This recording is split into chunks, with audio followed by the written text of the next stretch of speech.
সুপ্রিয় দর্শক, স্বাগতম জানাচ্ছি সর্বশেষ আপডেট বাংলা সংবাদে। শুরুতেই জানিয়ে দেব সংবাদ শিরোনাম, এরপর থাকছে বিস্তারিত। শুরুতেই জানিয়ে দেব জননেত্রী শেখ হাসিনার নেতৃত্বে আওয়ামী লীগ দেশে ফিরছে, যা জানালো আসাদুজ্জামান খান কামাল। বিস্তারিত থাকছে প্রতিবেদন।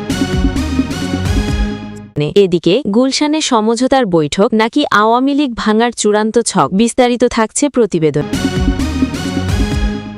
আরও জানিয়ে দিব জুলাই স্মৃতি জাদুঘরে দুর্নীতির মহোৎসব, ফারুকীর নাশতায় দৈনিক খরচ 1,18,000 টাকা। বিস্তারিত থাকছে প্রতিবেদনে। এদিকে গণভোটের প্রচারণায় 100 কোটি টাকার চাপ, ব্যাংক থেকে 4 কোটি হাতিয়ে নিল ইউনূস সরকার। বিস্তারিত থাকছে প্রতিবেদন। আরও জানিয়ে দেব আওয়ামী লীগের সমর্থনে মিছিল ঢাকা চট্টগ্রামে। বিস্তারিত থাকছে প্রতিবেদন। এদিকে খাম্বা আছে, বিদ্যুৎ নাই, 17 মেগাওয়াটের সরকার। বিস্তারিত থাকছে প্রতিবেদনে। আরও জানিয়ে দেব চুয়াডাঙ্গায় হামের উপসর্গ নিয়ে আরও এক শিশুর মৃত্যু। বিস্তারিত থাকছে প্রতিবেদন। আরও জানিয়ে দেব আগ্রাসী যুক্তরাষ্ট্রকে প্রতিহত করার ঘোষণা ইরানের। বিস্তারিত থাকছে প্রতিবেদন। এদিকে তামিল রাজনীতিতে নতুন ইতিহাস গড়ার পথে সুপারস্টার বিজয়। বিস্তারিত থাকছে প্রতিবেদন। এবং সর্বশেষ জানিয়ে দিব কুড়িগ্রামে গণভোট বাস্তবায়নের দাবিতে 11 দলের গণমিছিল। বিস্তারিত থাকছে প্রতিবেদনে। সুপ্রিয় দর্শক, এতক্ষণ শুনছিলেন সংবাদ শিরোনাম, এবারে শুনবেন বিস্তারিত। তার আগে ভিডিওটি ভালো লাগলে এবং সর্বশেষ আপডেট নিউজ পেতে চ্যানেলটি সাবস্ক্রাইব করুন। ধন্যবাদ। সাবেক স্বরাষ্ট্রমন্ত্রী আসাদুজ্জামান খান কামাল বলেছেন, জাতির পিতা বঙ্গবন্ধু শেখ মুজিবুর রহমানের সুকন্যা, আওয়ামী লীগ সভাপতি ও সাবেক 5 বারের সফল প্রধানমন্ত্রী শেখ হাসিনার নেতৃত্বে বাংলাদেশ আওয়ামী লীগ দেশে ফিরছে। ভার্চুয়ালি যুক্ত হয়ে এই মন্তব্য করেন। ভার্চুয়াল এই অনুষ্ঠানে দেশ বিদেশের প্রায় অর্ধশতাধিক সাংবাদিক, কবি ও সাংস্কৃতিক ব্যক্তি উপস্থিত ছিলেন। সাংবাদিকদের আজ মুখ বন্ধ করে রাখা হয়েছে, সত্য কথা বললেই তাদের চাকরিচ্যুত করা হচ্ছে জানিয়ে আসাদুজ্জামান খান কামাল বলেন, আওয়ামী লীগের শাসনামলে গণমাধ্যম স্বাধীনভাবে কাজ করতে পেরেছিল। বর্তমান সরকার কী বাস্তবায়ন করতে এসেছেন তা আজ দিবালোকের মতো পরিষ্কার। সেন্ট মার্টিন ছেড়ে দিলে আওয়ামী লীগ আরও অনেক বছর ক্ষমতায় থাকতে পারত, কিন্তু শেখ হাসিনা দেশের জনগণের স্বার্থে সেন্ট মার্টিন ছেড়ে দেননি। এক প্রশ্নের জবাবে সাবেক মন্ত্রী বলেন, আওয়ামী লীগকে কেউ দয়া করবে না, আন্দোলন করেই আওয়ামী লীগ তাদের দাবি আদায় করে নেবে। আওয়ামী লীগকে আন্দোলনে যেতে হবে। আওয়ামী লীগের কেন্দ্রীয় নেতাদের পক্ষে কেন দেশে ফেরা কিংবা আন্দোলনের ডাক আসছে না, সাংবাদিকদের এমন প্রশ্নের জবাবে সাবেক স্বরাষ্ট্রমন্ত্রী বলেন, আমরা সঠিক সময়ে সঠিক সিদ্ধান্ত নিতে পারিনি, কিন্তু খুব স্বল্প সময়ের মধ্যে আওয়ামী লীগ শেখ হাসিনার নেতৃত্বে ঘুরে দাঁড়াবে। জনগণের দুর্ভোগ দিন দিন যেভাবে বাড়ছে, তাতে জনগণই এই সরকারের বিরুদ্ধে আন্দোলনে নামবে বলেও মনে করেন আসাদুজ্জামান খান কামাল। তিনি আরও বলেন, যারা বাংলাদেশে থেকে জীবনের ঝুঁকি নিয়ে দলের পক্ষে কাজ করছেন, তাদের হাতেই আগামীতে নেতৃত্বের ভার তুলে দেওয়া হবে। ইতিমধ্যেই বঙ্গবন্ধু কন্যা শেখ হাসিনা এমনটাই জানিয়েছেন। আসাদুজ্জামান খান কামাল বলেন, সোশ্যাল মিডিয়াকে আরও শক্তিশালী করার সকল ধরনের কার্যকরী সিদ্ধান্ত নেওয়া হয়েছে এবং তারা এই বিষয়ে কাজ করছেন। আওয়ামী লীগ কিংবা সরকারের অতীতে কিছু সিদ্ধান্তে ভুল ছিল। সাংবাদিকদের এই প্রশ্নের জবাবে সাবেক স্বরাষ্ট্রমন্ত্রী জানান, শেখ হাসিনা কখনও ভুল সিদ্ধান্ত নেননি। শেখ হাসিনা বেঁচে আছেন আগামীর বাংলাদেশ গড়তে, দেশের জন্য ভালো কিছু করতে। যুক্তরাষ্ট্র আওয়ামী লীগে অন্যতম উপদেষ্টা, সংবাদ সংস্থা বাপস নিউজ এডিটর ও সিনিয়র সাংবাদিক হাকিকুল ইসলাম খোকনের সভাপতিত্বে এবং সিনিয়র সাংবাদিক শফিক বাবুর সঞ্চালনায় অনুষ্ঠানে উপস্থিত ছিলেন সিনিয়র সাংবাদিক সোমা ইসলাম, মানিকলাল ঘোষ, আহমেদ রাসেল, সাজেদা পারভিন সাজু, ঢাকা সাংবাদিক ইউনিয়নের সাধারণ সম্পাদক আখতার হোসেন, সাংবাদিক সাজ্জাদ হোসেন প্রমুখ। অতিথি হিসেবে উপস্থিত থেকে বক্তব্য রাখেন বাংলাদেশ কৃষক লীগের সাধারণ সম্পাদক উম্মে কুলসুম স্মৃতি, নোয়াখালী জেলা আওয়ামী লীগের সাধারণ সম্পাদক শহীদুল্লাহ খান সোহেল, জগন্নাথ বিশ্ববিদ্যালয়ের অধ্যাপক ড জি.এম. তরিকুল ইসলাম। সভার শুরুতে ১৯৫২-র ২১শে ফেব্রুয়ারি মহান ভাষা আন্দোলন থেকে শুরু করে ৬২, ৬৪-র ৬ দফা, ১১ দফা শিক্ষা আন্দোলন ও স্বাধিকার আন্দোলন, ৬৯-এর গণ অভ্যুত্থান, আগরতলা ষড়যন্ত্র মামলা, ৭১-এর মহান মুক্তিযুদ্ধ, ৭৫-এর ১৫ই আগস্ট সপরিবারে জাতির পিতা বঙ্গবন্ধু শেখ মুজিবুর রহমান, ২০০৪-এর ২১শে আগস্ট শেখ হাসিনার উপর গ্রেনেড হামলা, ১৯৭৫-এর ৩ নভেম্বরের ঢাকা কেন্দ্রীয় কারাগারে জাতীয় ৪ নেতার নিষ্ঠুর হত্যাকাণ্ড, ২০২৪-এর ৫ই আগস্ট সহ আজ পর্যন্ত স্বৈরাচার বিরোধী এবং সকল গণতান্ত্রিক আন্দোলনে শহীদ বীর মুক্তিযোদ্ধা ও আত্মত্যাগী বীর এবং সম্ভ্রমহারা ২ লক্ষাধিক মা বোনদের প্রতি শ্রদ্ধা জানিয়ে ১ মিনিট নীরবতা পালন করা হয়। বাংলাদেশের রাজনীতির অন্দরমহলে আবারও উত্তাপ ছড়াচ্ছে সাবেক স্পিকার ড শিরিন শারমিন চৌধুরীকে কেন্দ্র করে ঘটে যাওয়া রহস্যময় সব ঘটনা। বিশ্বস্ত সূত্রের খবর অনুযায়ী শিরিন শারমিনকে আবারও আইনশৃঙ্খলা রক্ষাকারী বাহিনীর হেফাজতে নেওয়া হয়েছে। তবে এই আটকের পেছনে কেবল আইনি প্রক্রিয়া নয়, বরং আওয়ামী লীগকে রাজনৈতিকভাবে খণ্ড-বিখণ্ড করার একটি সুদূর প্রসারী পরিকল্পনা কাজ করছে বলে রাজনৈতিক বিশ্লেষক ও সংশ্লিষ্ট মহলে জোর গুঞ্জন উঠেছে। প্রাপ্ত তথ্যানুযায়ী বর্তমানে ড শিরিন শারমিন চৌধুরী গুলশানের সাবেক রাষ্ট্রপতি আবু সাদাত মোহাম্মদ সাইমের বর্তমানে যা তারিক জিয়ার বাসভবন বা রাজনৈতিক কেন্দ্র হিসেবে পরিচিত বাসভবনের সন্নিকটে একটি বিশেষ স্থানে রয়েছেন। সেখানে আওয়ামী লীগের একটি অংশকে নিয়ে নতুন রাজনৈতিক মেরুকরণের চেষ্টা চলছে। সূত্র জানায়, এই সমঝোতা বৈঠকে অংশ নিতে ইতিমধ্যে সেখানে পৌঁছেছেন বিএনপির জ্যেষ্ঠ নেতা জয়নাল আবেদিন ফারুক এবং ফজলুর রহমান। একই সাথে আওয়ামী লীগের সাবেক প্রভাবশালী নেতা সাবের হোসেন চৌধুরী এবং আইনজীবী সারা হোসেনের উপস্থিতির খবর পাওয়া গেছে। রাজনৈতিক মহলে প্রশ্ন উঠেছে যে শিরিন শারমিনকে কয়েক মাস আগে নিখোঁজ বা গোপন অবস্থানে থাকা নিয়ে ধোঁয়াশা তৈরি হয়েছিল, তাকে নিয়ে কেন এখন বিরোধী শিবিরের জ্যেষ্ঠ নেতাদের এই দৌড়ঝাঁপ? বিশ্লেষকদের মতে আওয়ামী লীগকে সাংগঠনিকভাবে দুর্বল ও নিষিদ্ধ করার যে প্রক্রিয়া শুরু হয়েছিল তারই অংশ হিসেবে শিরিন শারমিনকে ব্যবহার করা হতে পারে। শেখ হাসিনার অনুপস্থিতিতে দলের একটি অংশকে বের করে এনে একটি কিংস পার্টি বা সংস্কারপন্থী গ্রুপ তৈরির চেষ্টা চলছে। এই প্রক্রিয়ায় শিরিন শারমিনের মতো সজ্জন ও গ্রহণযোগ্য ভাবমূর্তির নেত্রীকে সামনে রেখে বর্তমান সরকারের প্রতি নমনীয় একটি রাজনৈতিক ধারা তৈরির চেষ্টা করা হচ্ছে বলে ধারণা করা হচ্ছে। এর আগে শিরিন শারমিন চৌধুরীর পদত্যাগপত্র এবং তার অবস্থান নিয়ে নজিরবিহীন নাটকীয়তা দেখা গিয়েছিল। একবার শোনা গিয়েছিল তিনি বিদেশে পাড়ি জমিয়েছেন, আবার শোনা গিয়েছিল তিনি দেশেই আত্মগোপনে আছেন। সেই রহস্যের জট না খুলতেই আবারও তাকে আটকের খবর পাওয়া গেল। আজকের এই আটক ও গুলশানের গোপন বৈঠক ইঙ্গিত দিচ্ছে যে পর্দার আড়ালে বড় ধরনের কোনো রাজনৈতিক সমঝোতা বা ডিল চূড়ান্ত হতে চলেছে। আগামীকাল ২ মে এ বিষয়ে হয়তো বড় কোনো ঘোষণা বা সংবাদ আসতে পারে বলে মনে করছে ওয়াকিবহল মহল। জুলাই দাঙ্গাকে পুঁজি করে জুলাই স্মৃতি জাদুঘর ও বাংলাদেশ জাতীয় জাদুঘরে নজিরবিহীন দুর্নীতির চাঞ্চল্যকর তথ্য প্রকাশ্যে এসেছে। গত ৬ মাসে ভিভিভিপি আপ্যায়ন ও নাশতার বিল হিসেবে দেখানো হয়েছে ১,২ লাখ টাকার বেশি। এর বাইরে ভুয়া টিনের বাউন্ডারি, দরপত্র ছাড়া সংস্কার এবং ভুয়া প্রদর্শনীর নামে হাতিয়ে নেওয়া হয়েছে বিপুল অর্থ। অনুসন্ধানে জানা গেছে জাদুঘর দুটির শীর্ষ কর্তাদের প্রত্যক্ষ মদদে এবং ফারুকির নাশতার বিল নামেই পরিচিতি পাওয়া এই আপ্যায়ন বাণিজ্যের আড়ালে প্রতিদিন লাখ লাখ টাকা লোপাট করা হয়েছে। জাদুঘরের নথিপত্র ঘেঁটে খরচের যে হিসেব পাওয়া গেছে তা সাধারণ গণিতকেও হার মানায়। চলতি বছরের ২৫শে জানুয়ারি থেকে ১৫ই ফেব্রুয়ারি এই ২৫ দিনে ভিভিআইপিদের আপ্যায়ন ও ইন্টারনেট বিলের ভ্যাট বাবদি খরচ দেখানো হয়েছে ২৯,৫৪,৭৬০ টাকা। অর্থাৎ এই ২৫ দিনে প্রতিদিন গড়ে ১,১৮,১৯০ টাকা শুধু নাশতা ও আপ্যায়নের পেছনে ব্যয় করা হয়েছে। গত ৬ মাসের মোট ১,২ লাখ টাকার হিসেব করলে প্রতিদিনের গড় খরচ দাঁড়ায় প্রায় ৫৬,৬৬৬ টাকা। একইভাবে গত বছরের সেপ্টেম্বর থেকে ৬ মাসে ৮০ জন স্বয়ংসেবকের আপ্যায়ন খরচ দেখানো হয়েছে ৫৭ লাখ টাকা, যা প্রতিদিনের হিসেবে প্রায় ৩০,৬৬৬ টাকা।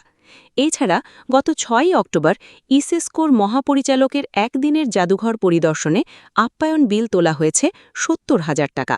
এর বাইরে আড্ডা প্রবর্তনা রেস্তোরাঁ নামের একটি রেস্তোরাঁতে বিভিন্ন সভার নামে ১০,২৮,৫১৫ টাকা এবং বিভিন্ন কর্নার উদ্বোধনের নামে একদিনেই নাশতার বিল করা হয়েছে ১,৪৩,০০০ টাকা। জাদুঘরের নলিনীকান্ত ভট্টাশালী গ্যালারি সংস্কারকে কেন্দ্র করেও বড় ধরনের লুটপাটের ঘটনা ঘটেছে। 2018 ও 2023-এ সর্বশেষ সংস্কারের পর 2 বছর পার না হতেই উন্মুক্ত দরপত্র ছাড়াই ফের সংস্কারের নামে 1.5 কোটি টাকার বিল তোলা হয়েছে। এখানে 14টি ছোট এসি লাগানোর বিল করা হয়েছে 49,88,527 টাকা। প্রতিটি ছোট এসির দাম পড়েছে 3,56,323 টাকা। শুধু লাইট লাগানোর খরচ দেখানো হয়েছে 38,02,174 টাকা। জিজিবি নামের একটি ঠিকাদারি প্রতিষ্ঠানকে কাগজে কলমে এই কাজ দেওয়া হলেও অনুসন্ধানে জানা গেছে তারা এমন কোনো কাজই করেনি। তহবিল তছরূপের চিত্র আরও ভয়াবহ। জাদুঘরের জন্য আলাদা 111 কোটি টাকার বিশাল বরাদ্দ থাকা সত্ত্বেও জাতীয় জাদুঘরের তহবিল থেকে কোটি কোটি টাকা খরচ দেখানো হচ্ছে। জুলাই জাদুঘরের সড়কের পাশে টিনের বাউন্ডারি নির্মাণের কথা বলে 64,38,470 টাকা তুলে নেওয়া হলেও বাস্তবে সেখানে কোনো বাউন্ডারির অস্তিত্ব নেই।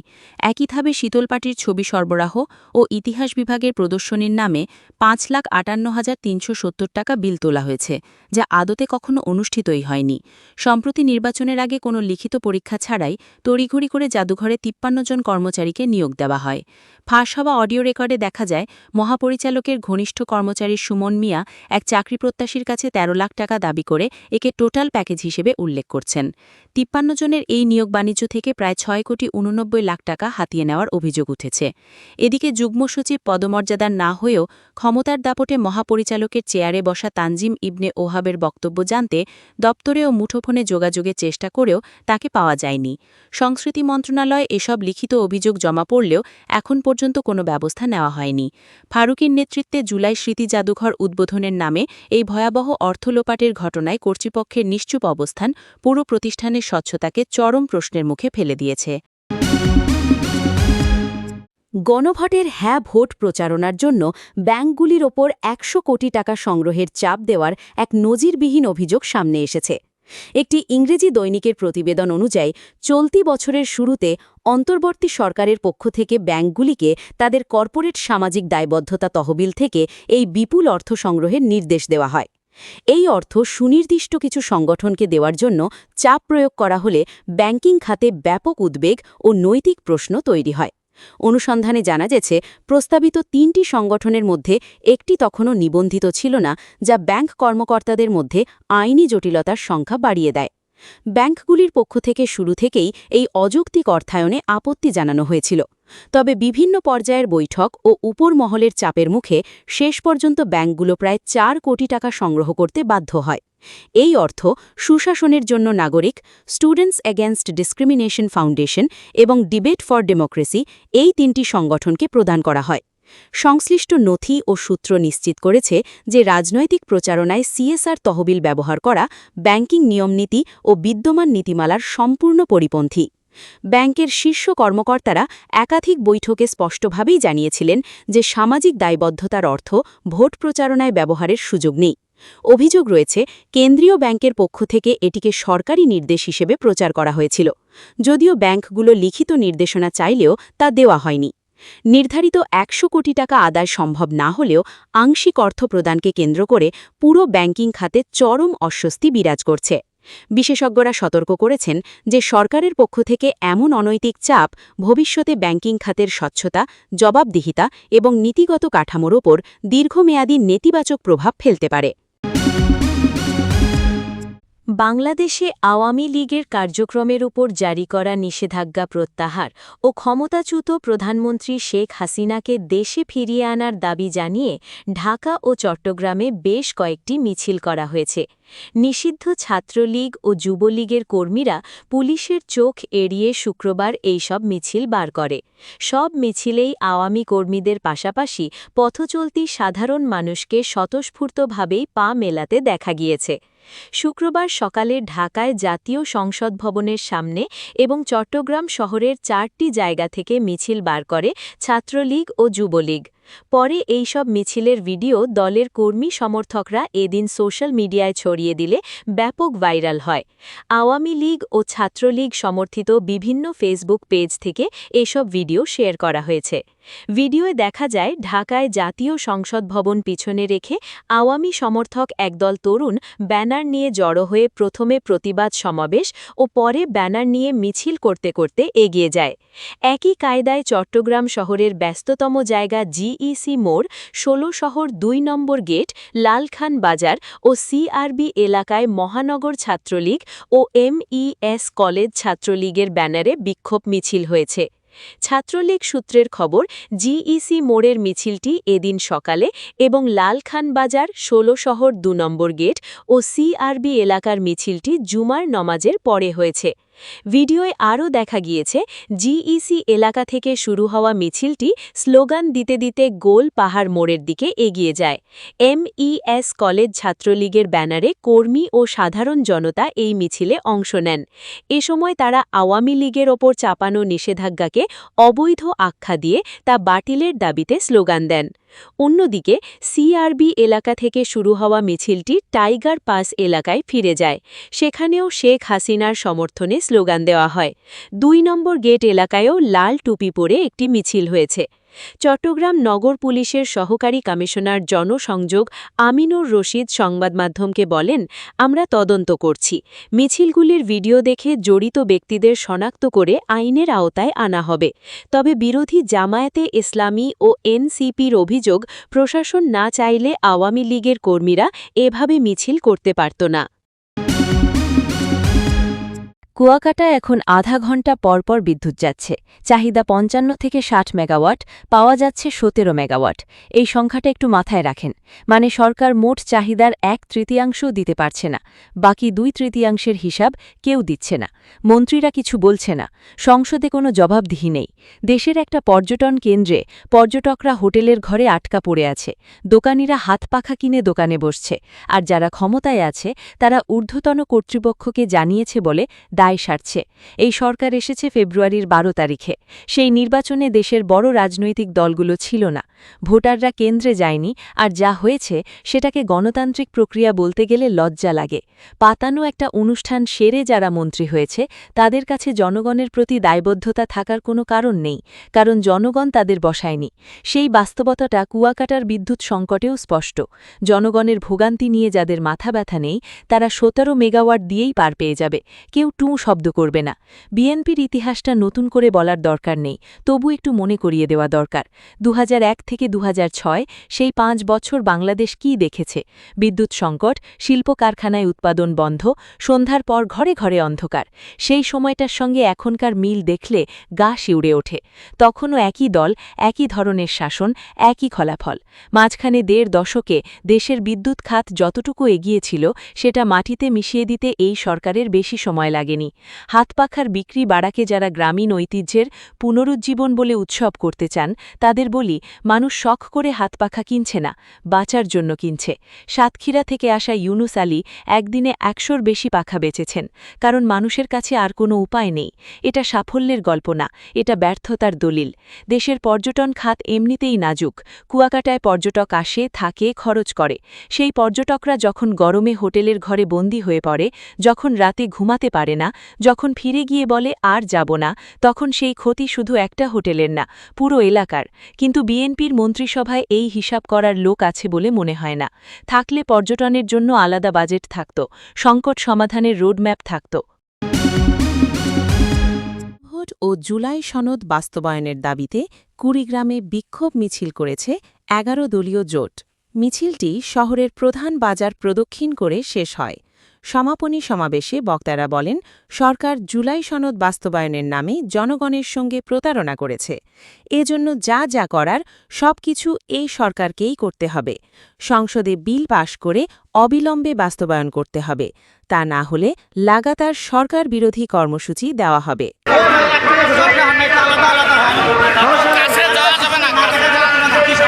সংগ্রামী প্রিয় ভাইয়েরা, আপনারা জানেন গত 12ই ফেব্রুয়ারি 2টি ভোট অনুষ্ঠিত হয়েছিল। একটি ভোটে রায় দিয়েছে 51% মানুষ, আরেকটি ভোটে 16 কোটি মানুষের 13 কোটি মানুষ 70% ভোটের বিনিময়ে যে রায় দিয়েছে সেটি হচ্ছে গণভোট। সরকার এক পেশে আচরণের মধ্য দিয়ে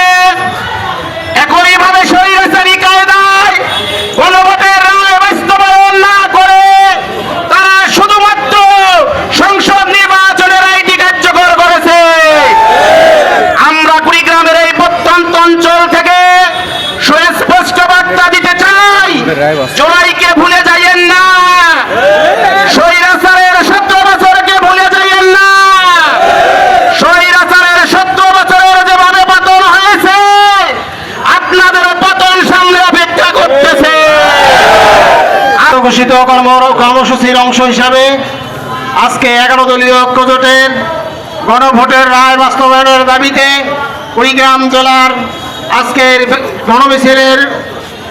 গণমিছিলোত্তর সমাবেশে সম্মানিত মোহতারাম জেলা আমির এবং আমাদের কুড়িগ্রাম 1 আসনের সম্মানিত জাতীয় সংসদ সদস্য অধ্যাপক আনোয়ারুল ইসলাম, আমাদের এনসিপির নেতৃবৃন্দ, অন্যান্য 11 দলীয় জোটের সম্মানিত নেতৃবৃন্দ এবং সংগ্রামী কুড়িগ্রামবাসী, আমরা গভীর উদ্বেগের সাথে লক্ষ্য করছি কুড়িগ্রামে আমরা সারা দেশের মতো আমরাও কুড়িগ্রামবাসী আমরা লক্ষ্য করছি গণভোটের রায় বাস্তবায়ন না করে সরকার টালবাহানা করছে। গণভোটের রায় বাস্তবায়ন না করার জন্যই তারা গণভোটের শপথ নেয় নাই। গত কয়েকদিন আগে জাতীয় সংসদের প্রথম অধিবেশনের শেষের দিকে এসে তাদের মতলবটা স্বরাষ্ট্রমন্ত্রীর মুখ থেকে বের হয়ে এসেছে। স্বরাষ্ট্রমন্ত্রী মহোদয় বললেন যদি নির্বাচন না হয় সেই কারণে সেই আশঙ্কায় তারা জাতীয় সনদে সই করেছে, আসলে বাস্তবায়নের জন্য তারা সই করে নাই। মতলব তাদের বোঝা গেছে, কিন্তু বাংলাদেশের মানুষ ভালো করেই জানে বাংলাদেশের মানুষকে যারা বৃদ্ধাঙ্গুলি দেখায় গণরায় বাস্তবায়ন না করে, বাংলাদেশের মানুষের রায়কে যদি বৃদ্ধাঙ্গুলি দেখানো হয় তাহলে অতীতের সরকার যেভাবে এদেশ থেকে বিদায় নিয়েছে সেই রায় আপনাদের জন্য অপেক্ষা করবে। সুতরাং অবিলম্বে আপনাদের ওই সমস্ত খেয়াল বাদ দিয়ে, ধান্দাবাজি বাদ দিয়ে গণরায় বাস্তবায়ন করুন। গণরায় বাস্তবায়ন করে অবিলম্বে জুলাই সনদ পরিপূর্ণরূপে কার্যকরী করার উদ্যোগ গ্রহণ করুন, নতুবা আমরা দাবি আদায় না হওয়া পর্যন্ত সারা দেশের মানুষ এবং কুড়িগ্রামবাসী ঘরে ফিরবে না। সংগ্রামী বন্ধুগণ, আপনারা ইতিমধ্যেই শুনেছেন যে আজকে গণভোটের রায়কে নিয়ে বর্তমান ক্ষমতাসীন সরকার ষড়যন্ত্র করছে, শপথ নেয়নি এবং তারা কোনো সংস্কার করতে রাজি হয়নি।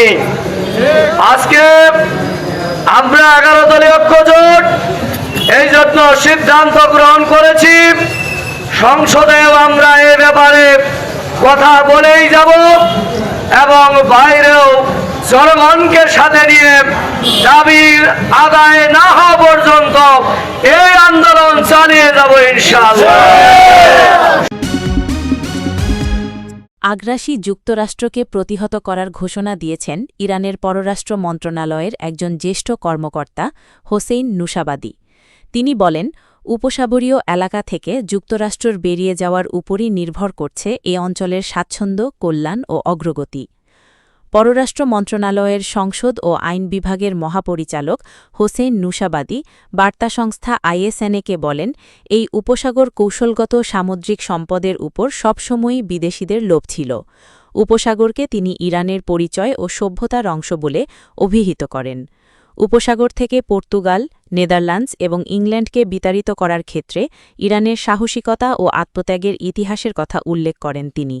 বলেন, ইরান এখন আগ্রাসী যুক্তরাষ্ট্রের সামরিক অভিযানকে প্রতিহত করবে।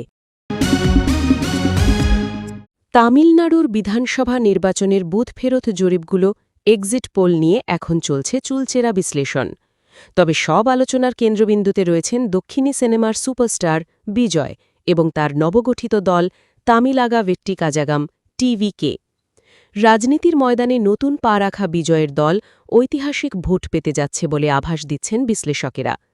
সবগুলো বুথ ফেরত জরিপ অনুযায়ী বিজয়ের দল 2 অঙ্কের ভোট পেতে পারে। এর মধ্যে অ্যাক্সিস মাই ইন্ডিয়ার জরিপে তো বিজয়ের দলকে 120টি আসন পর্যন্ত দেওয়া হয়েছে, যা সরকার গঠনের জন্য প্রয়োজনীয় সাধারণ সংখ্যাগরিষ্ঠতার সমান। রাজনীতিতে বিজয়ের এই উত্থানকে এনটিআর, এমজিআর, জয়াললিতা কিংবা বিজয়াকান্তের মতো তারকাদের সঙ্গে তুলনা করা হলেও বিশ্লেষকেরা বলছেন বিজয়ের প্রেক্ষাপট সম্পূর্ণ ভিন্ন। এনটিআর যখন অন্ধ্রপ্রদেশে জয়ী হয়েছিলেন তখন কংগ্রেস বিরোধী হাওয়া এবং তেলেগু আবেগের একটি বড় ভূমিকা ছিল। আবার এমজিআর বা জয়াললিতা সরাসরি ক্ষমতায় আসার আগে দীর্ঘ সময় সক্রিয় রাজনীতি ও দলীয় সাংগঠনিক প্রক্রিয়ার সঙ্গে যুক্ত ছিলেন। বিজয়াকান্তের পেছনে ছিল নির্দিষ্ট একটি জাতিগোষ্ঠীর সমর্থন, আর পবন কল্যাণের রয়েছে দীর্ঘ রাজনৈতিক লড়াই এবং শক্তিশালী জোটের অভিজ্ঞতা। কিন্তু বিজয়ের ক্ষেত্রে এসবের কিছুই নেই। তিনি কোনো প্রতিষ্ঠিত জোট ছাড়াই নির্বাচনে লড়ছেন এবং তার প্রধান শক্তি হচ্ছে জেন জি প্রজন্ম বা তরুণ ভোটাররা। রাজনীতিতে তার কোনো পূর্ব অভিজ্ঞতা বা নির্দিষ্ট আদর্শিক কাঠামো না থাকলেও সামাজিক মাধ্যম এবং তার সিনেমাটিক জনপ্রিয়তা একটি বড় গণজোয়ার সৃষ্টি করেছে।